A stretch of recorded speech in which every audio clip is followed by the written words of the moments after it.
ಇದೊಂಥರ ಆಟೋ ತರ, but auto ಅಲ್ಲ. ಆಟೋಗೆ 2 ಚಕ್ರ ಹಿಂದೆ ಇರುತ್ತೆ, 1 ಚಕ್ರ ಮುಂದೆ ಇರುತ್ತೆ. ಬಟ್ ಇದಕ್ಕೆ 1 ಚಕ್ರ ಹಿಂದೆ ಇದೆ, 2 ಚಕ್ರ ಮುಂದೆ ಇದೆ. ಹೌದು ಗುರು, ನಿಮಗೆ ಬೈಕ್ ಓಡಿಸೋ ಫೀಲ್ ಬೇಕು ಬಟ್ ಕಂಫರ್ಟ್ ಬೇಕು ಅಂದ್ರೆ then you go for this one. This ಇದೆ 3-wheeler touring bike. By the way, ಇದರ ಹೆಸರು ಶಾರ್ ಮ್ಯಾಕ್ಸ್ ಸ್ಪೈಡರ್ 660 ಅಂತ. ಇದರಲ್ಲಿ ನಿಮಗೆ ಸ್ಪೀಕರ್ ಕೂಡ ಸಿಗುತ್ತೆ, ಸ್ಟೋರೇಜ್ ಕೂಡ ಸಿಗುತ್ತೆ. ಸಿ ದ ಸ್ಟೋರೇಜ್, ಸ್ಟೋರೇಜ್ ಇದೆ. ಅಂಡ್ ಬೈಕ್ ತರ ನಿಮಗೆ ಫೀಲ್ ಕೂಡ ಸಿಗುತ್ತೆ, ಬಟ್ ವಿತ್ 3 ಚಕ್ರ. ಇದರಲ್ಲಿ ಬ್ಲೂಟೂತ್ ಇದೆ, ಮ್ಯಾಪ್ಸ್ ಇದೆ. Also it has got everything with a keyless start. It has 3998cc 4-stroke 2-cylinder liquid cooled engine. By the way, it produces around like 35 horsepower. Yeah, it's a touring bike, man. You can't expect the power from this.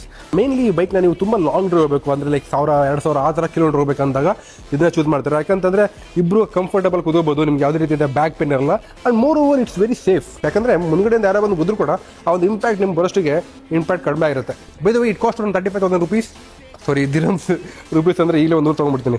ಒಂದು 7